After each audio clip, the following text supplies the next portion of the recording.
नमस्कार साथियों, स्वागत है आपका आपके चैनल DRX अजय दुबे में। आज हम आए हैं बड़े शिव जी का ये देखिए उद्यान आपको दिख रहा होगा। ये चारों तरफ ये कितना बढ़िया जो है जगह है। यहाँ आने लायक बहुत ही सुंदर स्थान है। ये देखिए पीछे तालाब आपको दिखाई दे रहा होगा, सामने आपके सामने ये देखिए पूरा एकदम जंगल में मंगल है।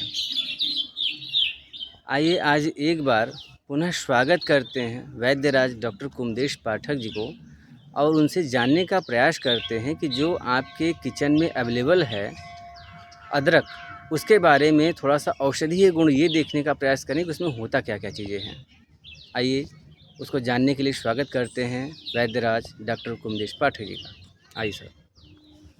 नमस्कार मित्रों, मैं आयुर्वेदाचार्य डॉक्टर कुमदेश पाठक।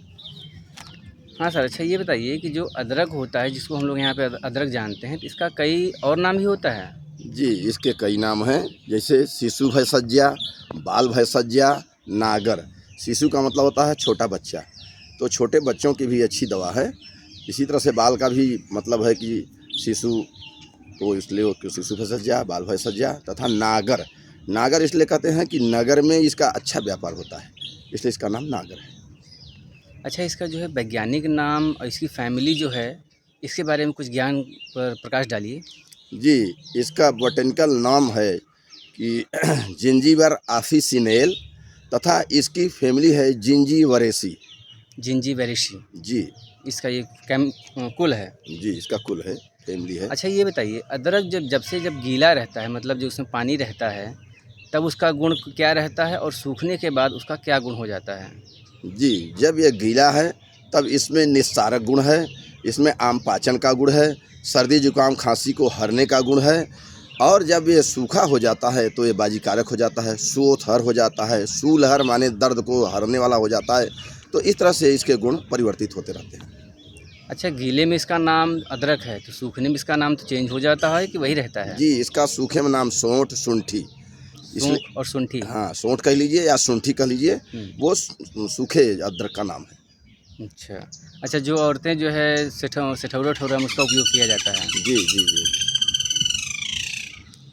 अच्छा ये बताइए, क्या ये अदरक को जो है शुगर में भी उपयोग किया जाता है? जी, शुगर बहुत अच्छे से कार्य करता है शुगर में, इसलिए कि जो पैंक्रियाज है उसको इस तरह से ये स्टिमुलेट करता है कि वहाँ से बीटा सेल इंसुलिन का अच्छा स्राव करने लगता है और इंसुलिन ही शुगर को नियंत्रित करता है। अच्छा, जी मतलब ये बीटा सेल को एक्टिवेट करता है। जी, बीटा सेल को एक्टिवेट करता है बहुत अच्छी तरह से, लेकिन लंबे समय तक लेना पड़ेगा। अच्छा ये बताइए, क्या ये अदरक जो है, जैसे लोग सफ़र में जा रहे हैं या कहीं और जा रहे हैं, किसी कारण से उनको उल्टी या वोमिटिंग या नौज़ा होने का चांसेस जब होता है, तो क्या इसका उपयोग उसमें किया जा सकता है? जी, ये उल्टी या एमेटिक ड्रग है, ये 3 तरह से जो है कार्य करता है। एक तो किसी प्रकार से अगर उल्टी हो रहा है, जैसे प्रेग्नेंट लेडी है, तो उसको मॉर्निंग सिकनेस कहते हैं, उसमें भी ये कार्य करता है। और कुछ लोग जैसे यात्रा पे जाते हैं तो गाड़ी में जैसे बैठते हैं, गमन करते हैं, तो उसे मोशन सिकनेस कहते हैं। वो गति में है तो वहाँ पे भी लगेगा कि जैसे उल्टी हो जाएगा, नाजिया फीलिंग होगा, तो वहाँ पे भी ये जो है अच्छा तरह से कार्य करता है। एंटी एमेटिक कार्य करता है, एंटी वोमेटिक है। तो कैसे इसका उपयोग होता है? इसका उपयोग आप जो है अगर लिए हैं जेब में या कहीं से मार्केट से ले लिए, तो ऐसे ही अगर मुंह में चूसेंगे, अगर कुछ भी नहीं है उस जगह, तो भी अच्छा काम करेगा।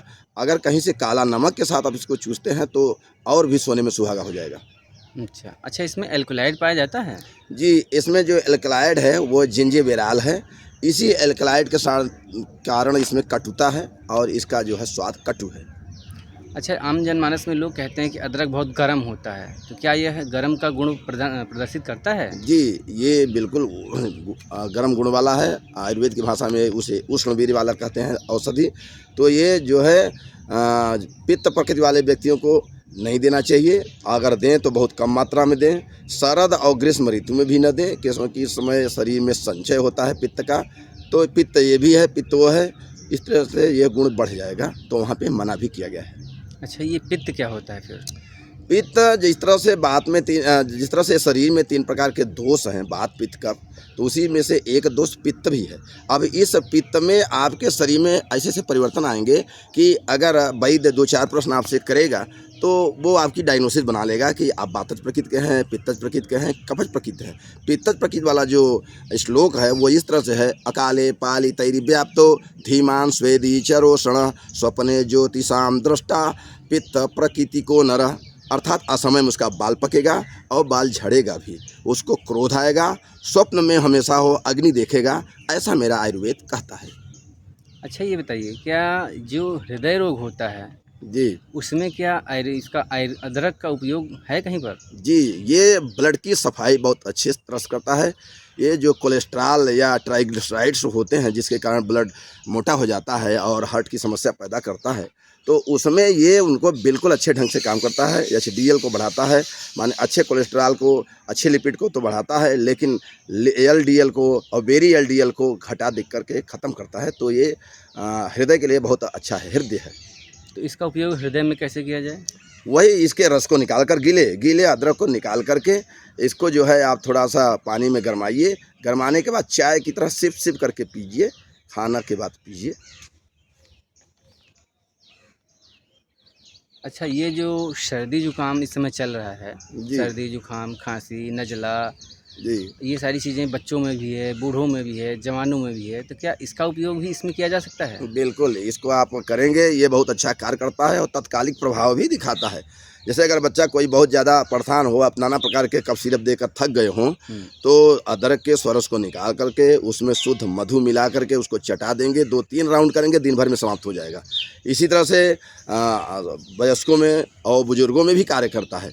इसका काढ़ा आप पी लीजिए गुड़ के साथ, बिल्कुल कार्य करेगा। नई गुड़ है तो जैसे इसको कद्दूकस करके और गरमा करके धीरे धीरे सिप सिप करके 2-3 बार पी लेंगे तो ये बिल्कुल निकाल देगा, सारे कफ को निकालता रहेगा, आपके शरीर में जितना संचित कफ है निकाल देगा।